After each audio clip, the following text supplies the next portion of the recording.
The pressure gauge ticked upward as Nautilus 7 descended into the abyss, a gleaming needle slicing through ink-black waters.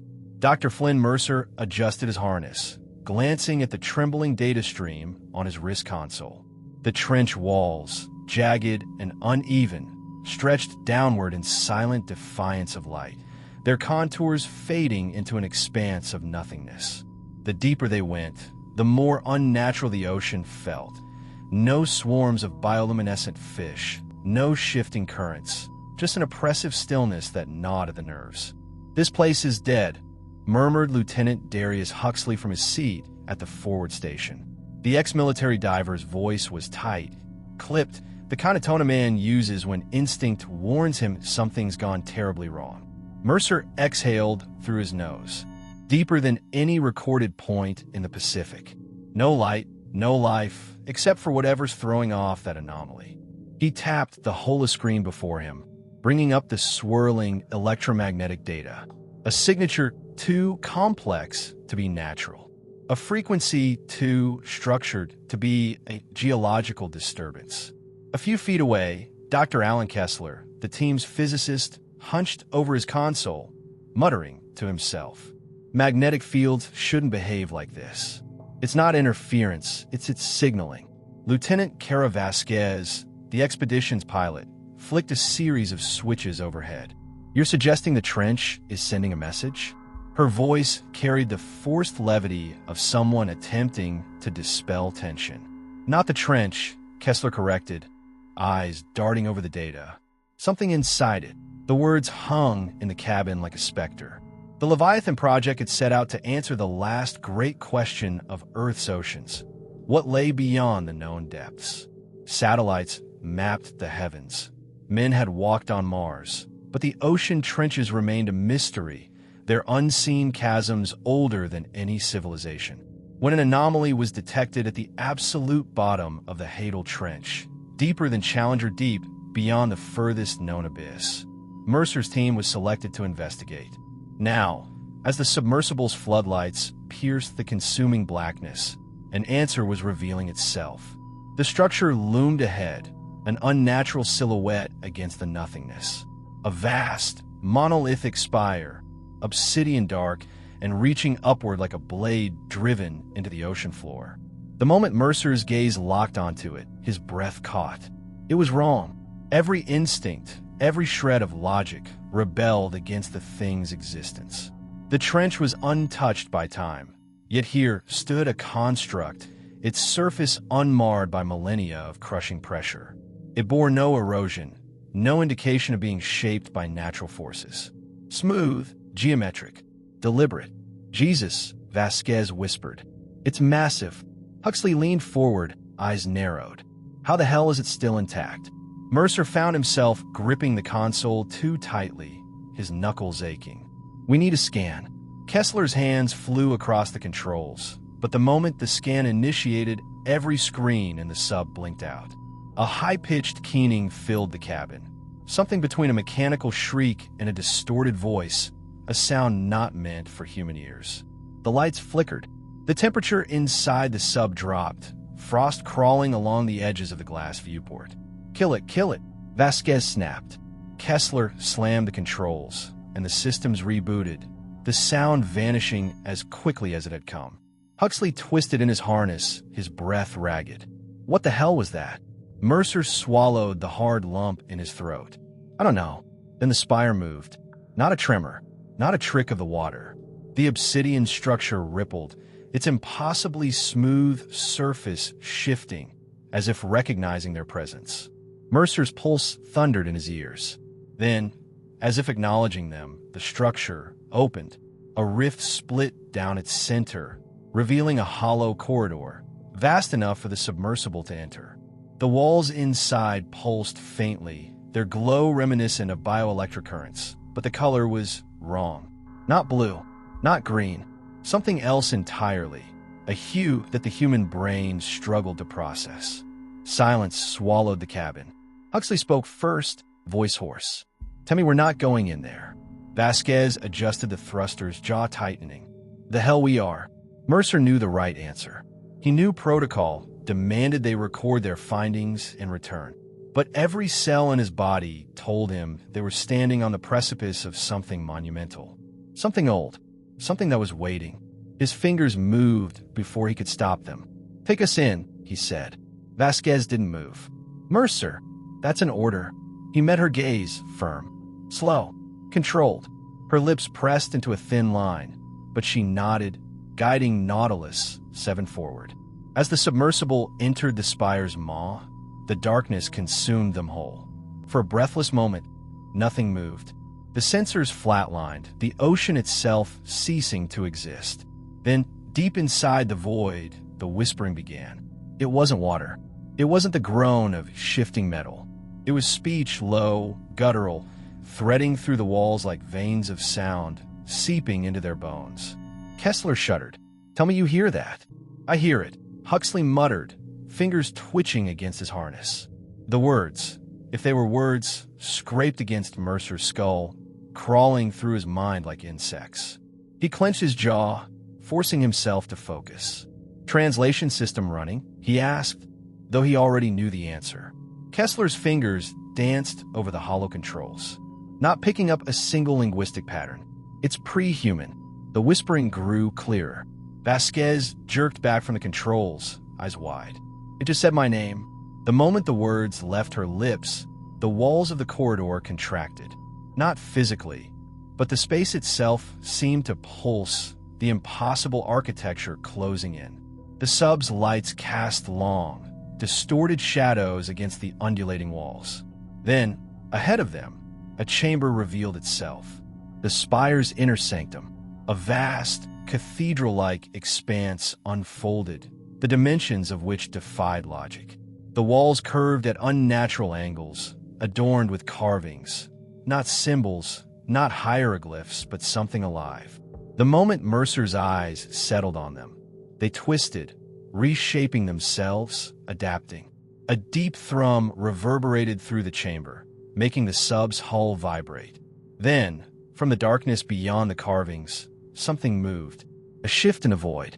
A figure, not solid, not vapor, but a silhouette deeper than shadow itself, rose from the abyss of the chamber. Eyes, or something that resembled them, flickered open, locking onto the intruders. The whispering ceased. Then came a single phrase, spoken in a voice that did not belong in this world. "You are not the first." The words slithered into Mercer's mind like a parasite, and in that instant he knew. This was not a discovery. This was a warning, and they had already gone too far. The whispering stopped, not faded, not silenced. It ceased, as though the space itself had been listening, waiting for acknowledgement. Dr. Flynn Mercer clenched his fists, forcing himself to breathe steadily. The chamber around them pulsed with a slow, rhythmic thrum, like the heartbeat of something immense and unseen. The Spire's walls, dark and sleek as liquid obsidian, swallowed the sub's floodlights, allowing only a sickly glow to flicker along the carvings that writhed like living veins. A low, subsonic vibration ran through Nautilus 7's hull. Vasquez's hands hovered over the controls, knuckles white. "Something's pulling us in." Mercer didn't need her to say it. The submersible drifted forward, as though carried by an unseen tide. No thrusters, no propulsion, just a slow, inevitable descent into the Spire's depths. "Cut power to the motors," he ordered. "They're already dead," Vasquez murmured. The weight in his chest tightened. The figure in the darkness, if it was a figure, hadn't moved. It remained at the farthest edge of the chamber, its form shifting like a distortion in reality itself. Mercer forced himself to focus on the carvings instead, scanning their intricate patterns. They weren't just inscriptions. They were depictions, and they told a story. Human-like figures, bound in supplication, kneeling before immense, elongated forms that radiated power. But these weren't the primitive cave scrawlings of early civilizations. The precision, the geometry, they spoke of an intelligence far beyond human comprehension. The same figures appeared again, their bodies dissolving into something wrong, their flesh unraveling, their minds undone. Kessler swallowed hard. These things aren't just symbols. They're events. This place isn't a tomb. He turned to Mercer, eyes hollow with dawning realization. It's a script, a history. Huxley's voice was barely above a whisper. Then where's the ending? A shadow passed over them. Mercer's breath hitched as the figure across the chamber shifted. No, not shifted, emerged. The absence of movement made it worse. 1 second, it was across the chamber. The next, it was closer. He could see it clearly now. Not a body, not even a presence. It was a void, a rip in space where something should be, but wasn't. And from within its depths, 2 pale slits of light flickered. Not eyes, not quite. Something more aware than that. Then it spoke. Not with sound, not with vibration. The words bypassed the ear, lodging themselves directly into thought. You have come to the threshold of the forgotten.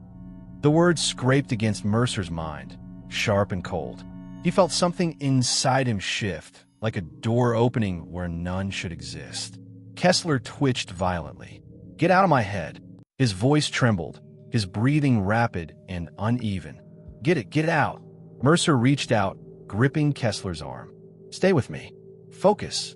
Vasquez yanked at the controls. Thrusters are offline. I can't move us. The pale slits blinked. You do not belong. The walls of the chamber contracted. The living carvings surged, twisting into new shapes, this time more violent, more human. Their kneeling forms weren't dissolving anymore. They were fighting. Screams echoed from nowhere. A cacophony of voices overlapping, distorting, folding in on themselves. Mercer's pulse slammed against his ribs. Kessler, the physicist, was frozen, his body twitching, eyes locked onto the carvings. His lips moved soundlessly, repeating words that weren't his own. Huxley unfastened his harness, pushing toward him. Alan, snap out of it. But the moment his fingers brushed Kessler's shoulder, the man convulsed. A shudder ran through his body, his back arching, fingers clawing at his temples.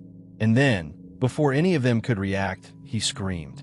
Not a scream of pain, a scream of recognition. His pupils dilated, his breath hitched, and then, in a single, horrifying motion, his head snapped back so hard it sounded like a wet branch breaking. His body collapsed, twitching. Blood leaked from his nose, from his ears. A single, whispered phrase left his lips before his chest fell still. It's waking up. A violent lurch threw them against their seats. The submersible trembled, the hull groaning like a dying beast. The carvings pulsed wildly now, their forms fluctuating faster than the eye could process. Mercer pressed against the console. Vasquez now. I don't have control, she barked, punching at the dead in her face. Huxley grabbed Kessler's limp body, slamming 2 fingers against his neck. He didn't speak, but the look on his face was enough. Mercer forced his horror down, suppressing the raw panic clawing up his throat. Then we have to force our way out. His fingers flew over the emergency override. Nothing. Whatever had them in its grip wasn't mechanical. It wasn't natural. It was something else. A voice, this time unmistakable, rippled through the chamber. You will not leave. Something moved in the darkness above. Not just one presence. Many.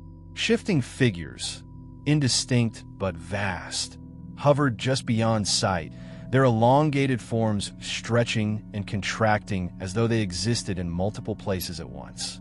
Huxley braced himself against the hull. Mercer, tell me you have a plan. He had a plan. It just wasn't a good one. The Spire is reacting to us, Mercer said, his voice tight. Everything changed the moment we entered. If it's responding, then maybe... He glanced toward Kessler's body. The whispering was back, softer now, like an invitation. Maybe it's trying to communicate. Huxley's eyes flashed. You want to talk to it? Maybe it's the only way out. Vasquez swallowed, hesitating. Then, jaw tightening, she nodded. Mercer closed his eyes. If this thing wants a mind, then let it take mine. The whispering swelled. The darkness pressed in. A feeling, no, a presence, uncoiled within Mercer's skull. Not speech, not words, understanding, and then a vision, a planet, not Earth, something older, something ancient beyond reckoning, a civilization, tall, towering figures with elongated limbs and hollow, lightless eyes. Their empires stretching beyond the stars, beyond time. And then, destruction. Not war. Not conquest. Something took them. Something vast. Endless. Crawling through the spaces between existence itself. The towering figures, the Virun, fell. Not to an enemy, but to a force they could not control. A force that had not been destroyed. Only sealed. The vision shattered. Mercer gasped, his consciousness snapping back into the sub. Huxley was shaking him. Mercer! He barely heard him. He turned, slowly, toward the towering void before them. You're not the ones who built this, he whispered. His voice was hoarse, his mouth dry. You were the ones who were trapped inside. The pale slits of light blinked. The chamber shuddered, and then the spire began to open further. A final phrase, colder than death itself, slipped into Mercer's mind. We were never alone, and beyond the threshold of the spire's depths, something else stirred. A deep tremor surged through the chamber, shaking the submersible with a force that defied the ocean's stillness. The carvings on the spire's walls pulsed wildly, their shifting patterns unraveling into something raw, something unfinished. The vision had left Mercer reeling, his breath shallow, his mind struggling to parse the knowledge forced into it.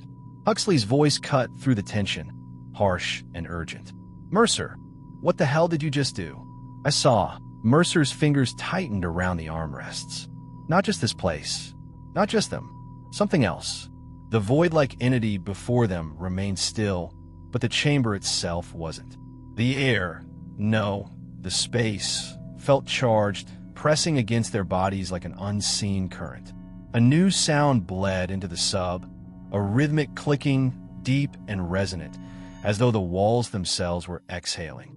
Vasquez didn't hesitate. We need to move now. She gritted her teeth, fighting against the unresponsive controls. Damn it, thrusters are still down. A flash of movement above. Not the void figure. Something else. Mercer turned just as a shape slithered into view, barely distinguishable against the crushing blackness. It was vast, serpentine, its form twisting in and out of the shadows like a mirage. No solid edges, no defined limbs, only the suggestion of movement, of massive presence.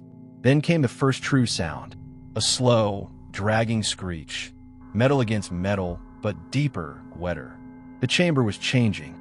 The smooth, alien walls, once static, now bulged and twisted, like something beneath them was pressing outward.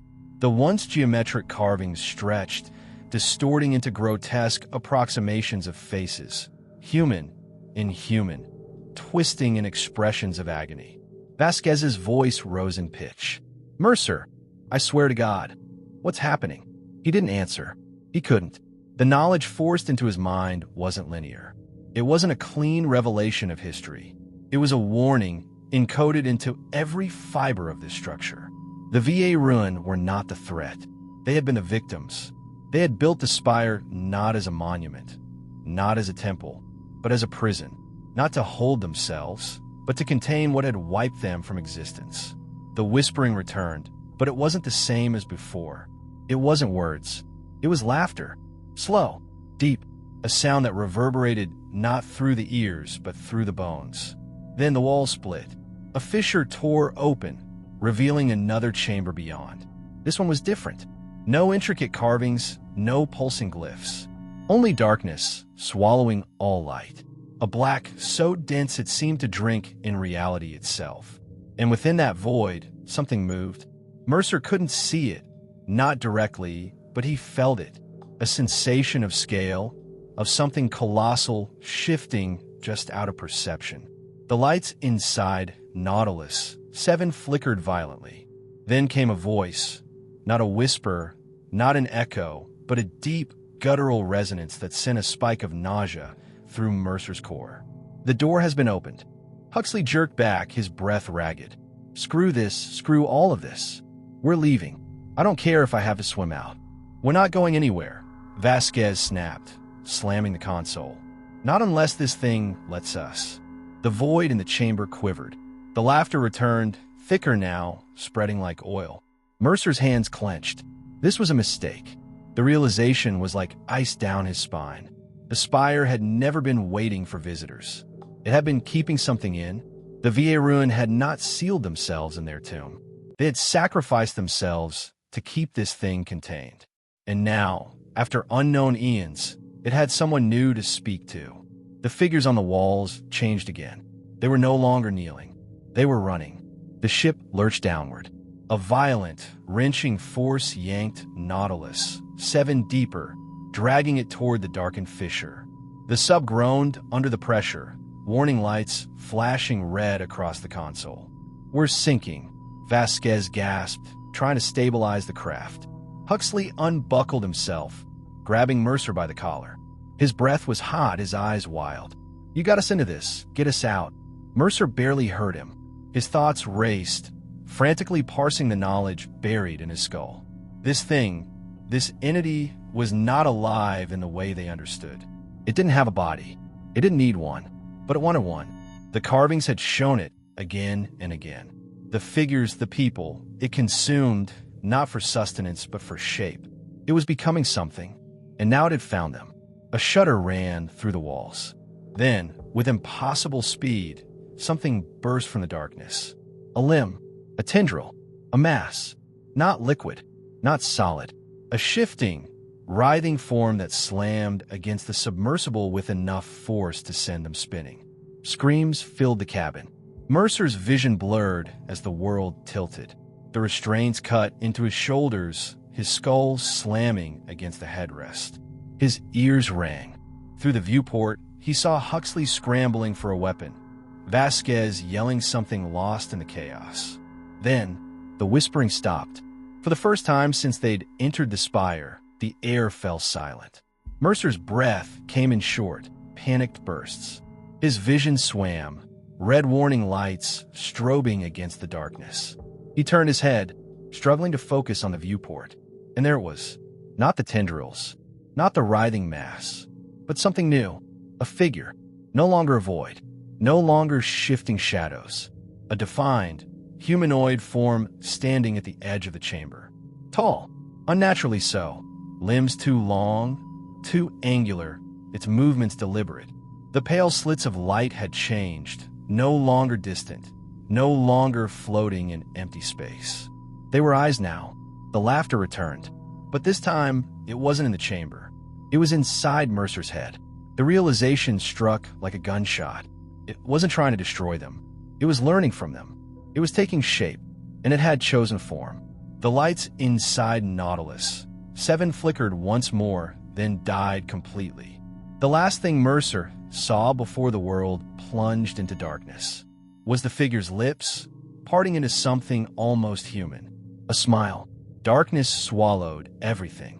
The lights inside Nautilus 7 had died, plunging the cabin into an abyss as suffocating as the ocean beyond. Mercer's breath came in shallow gasps, his pulse hammering. He strained his eyes, but the viewport was nothing but black glass now, offering no separation for whatever waited outside. Then the laughter stopped. A deeper silence took its place, something expectant. And in that silence, Mercer felt the weight of a presence not just outside the sub, but inside his mind. The figure that had taken shape in the chamber wasn't gone. He could feel it, standing there just out of sight, watching, learning. Then a single word slid into his thoughts, bypassing sound entirely. Stay. The word didn't just land in his mind. It anchored itself there, like a hook beneath the skin. Mercer clenched his jaw, instinctively resisting the unnatural pull, but his body felt heavy, his limbs sluggish. The sub shifted. Vasquez was moving. Even in the dark, he could hear her fumbling at the controls, her breathing fast and uneven. Come on, come on. A faint flicker of emergency backup power crackled through the systems. Dim red lights buzzed to life, washing the interior in blood-colored gloom. Then Mercer saw Huxley. His back was pressed against the wall, fingers digging into his seat's armrests, his face frozen in something between terror and recognition. Because Huxley wasn't looking at the viewport. He was looking at the inside of the sub. Mercer followed his gaze and saw it. A figure standing inside the cabin. It hadn't entered. It had simply appeared. Tall, lithe. Its body was almost human, limbs the right length, joints bent in the right places. But the details were off. The proportions stretched just a fraction too far. The skin was too smooth, too uniform, as though shaped from memory rather than biology. And its eyes, no longer just slits of light, but fully formed, pale and lidless, their glow soft, almost gentle, almost human. The thing smiled. Huxley let out a strangled breath. No. The figure moved. Not with the mechanical stiffness of an automaton, not with the fluidity of a person, but with something that was still learning how to be both. Mercer willed himself to speak. "What do you want?" The thing tilted its head. Its mouth opened. It spoke. Its voice was his own. "We are learning." A shudder ran through Mercer's spine, not just at the sound of his own voice speaking from something else, but at the deeper implication. It wasn't just shaping itself to be human. It was shaping itself to be him. Vasquez slammed a hand on the throttle. "Mercer, I don't care what the hell it wants. We're getting out of here." The engines sputtered. Nautilus 7 groaned, resisting. The Spire's pull was still strong, but the emergency systems had given them just enough control to fight against it. The figure inside the sub watched. Its smile faded. Then it raised a hand, mirroring Mercer's own. "You should not leave." The whispering returned. Louder, insistent. The pressure in Mercer's skull surged, thoughts fraying at the edges. Images flashed through his mind. Planets devoured, cities emptied, the Virun falling to something endless. Not an entity, not a god, a force, something older than civilization itself. Mercer gritted his teeth. "You're trapped here." The figure blinked. Mercer continued, forcing strength into his words. "That's why you need us, isn't it? You can't leave unless we take you." It stared at him for a long moment. Then it did something truly unsettling. It nodded, and then it took another step forward. Huxley lunged. His survival instincts finally overrode his horror, and he reached for the emergency sidearm strapped to his vest. The second his fingers wrapped around the grip, the figure's hand moved too, perfectly synchronized. Huxley fired. The bullet passed through the figure's chest. No blood, no reaction, just a distortion, like water rippling around an object. But the thing smiled again. Huxley fired twice more, each shot vanishing into the impossible flesh. "Jesus Christ," he hissed, voice shaking. "It's not even real." Mercer moved. He wasn't sure what drove him. Fear, desperation, some primal instinct that screamed they were running out of time. But he lunged toward the control panel. His fingers slammed the emergency purge command. Every ballast tank on Nautilus 7 released at once. A deafening roar filled the cabin as the sub's buoyancy shifted violently, breaking free of the Spire's pull. The figure's expression changed. Its form wavered, the human-like features flickering, losing cohesion. The whispering turned to shrieking. The sub rocketed upward. Mercer was thrown back against his seat as Nautilus 7 fled the abyss.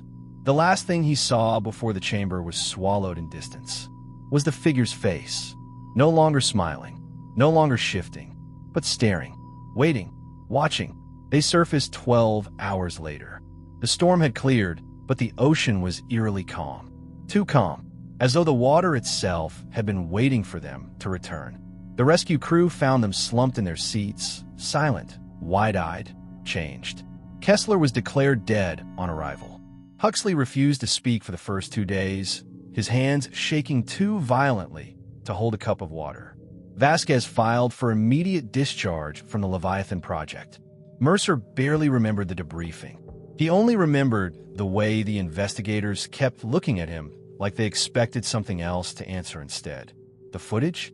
Corrupted. The data? Vanished. The Spire? Never detected again. It was as though the entire expedition had never happened.